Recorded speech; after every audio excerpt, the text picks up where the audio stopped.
La Russie opposerait le veto à tout projet de résolution de saisir la Cour pénale internationale concernant la Syrie.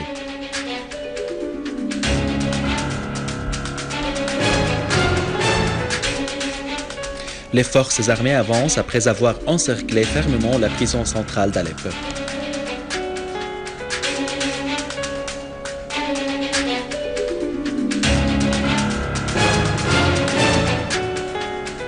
Après avoir financé le terrorisme, le Danemark approuve le financement d'un plan pour faire face à l'extrémisme venant de la Syrie.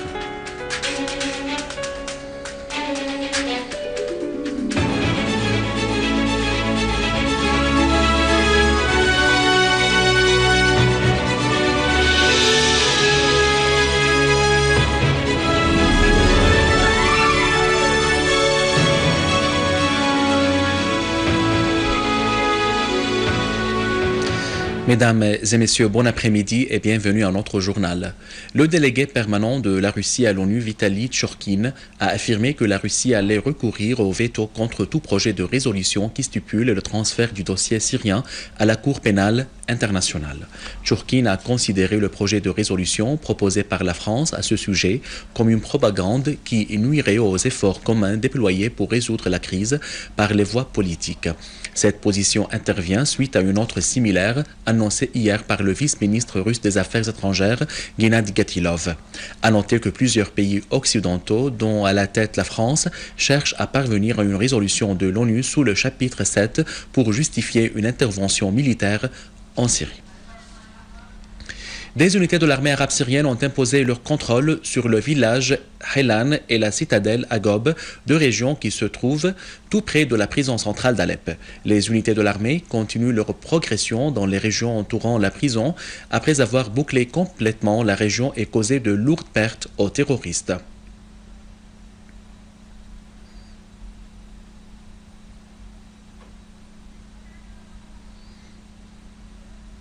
Une source militaire a indiqué qu'une unité de l'armée arabe syrienne avait détruit une voiture piégée avant son arrivée à un point de contrôle militaire à Kafr Najd dans la banlieue d'Idlib.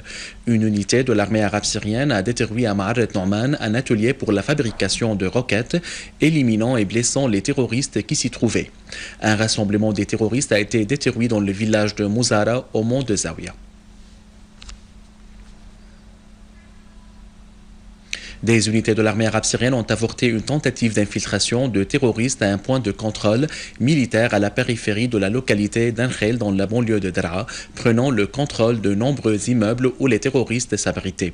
En outre, des unités de l'armée arabe syrienne ont visé des rassemblements de terroristes au sommet de Tal Metawak et dans la localité de Naïma dans la banlieue de Daraa, ainsi que sur la place de Tabta à Daraa Balad, abattant plusieurs terroristes et blessant d'autres. Des terroristes ont fait sauter un engin explosif mis par des terroristes près de l'école Hamad Mahfoud dans le quartier Salhiya à Hasake. 8 citoyens ont été blessés, dont 2 grièvement dans cette attaque terroriste. À Harasta, dans la banlieue de Damas, une unité de l'armée arabe syrienne a saisi un tunnel de 10 mètres de profondeur utilisé par des gangs terroristes pour commettre leurs crimes, abattant les terroristes qui s'y trouvaient.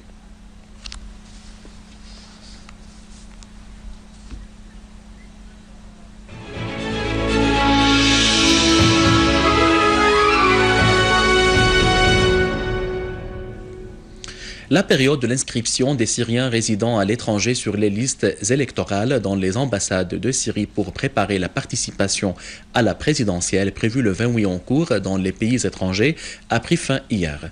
Le dernier jour a connu un afflux important de la part des Syriens à leur ambassade au Liban, simultanément avec le retour de plusieurs d'eux à la patrie pour exercer leur droit de vote.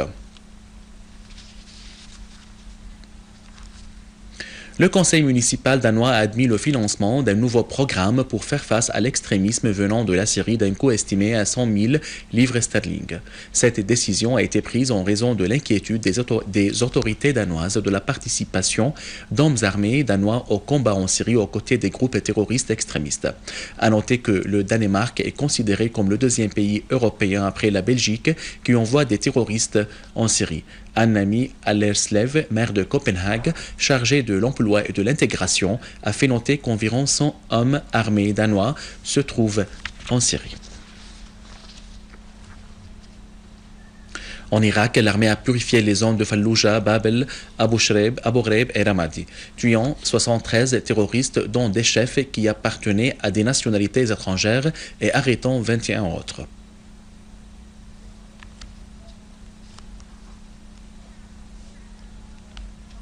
À la fin de ce journal, je vous rappelle les principaux titres.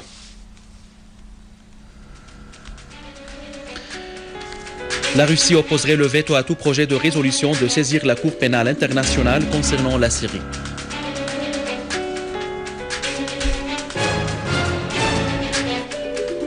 Les forces armées avancent après avoir encerclé fermement la prison centrale d'Alep.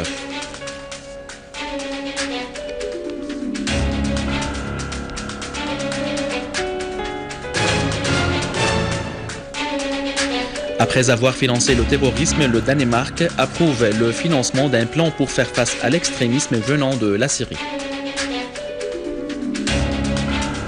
Mesdames et messieurs, c'est notre journal d'aujourd'hui. Merci de l'avoir suivi et au revoir.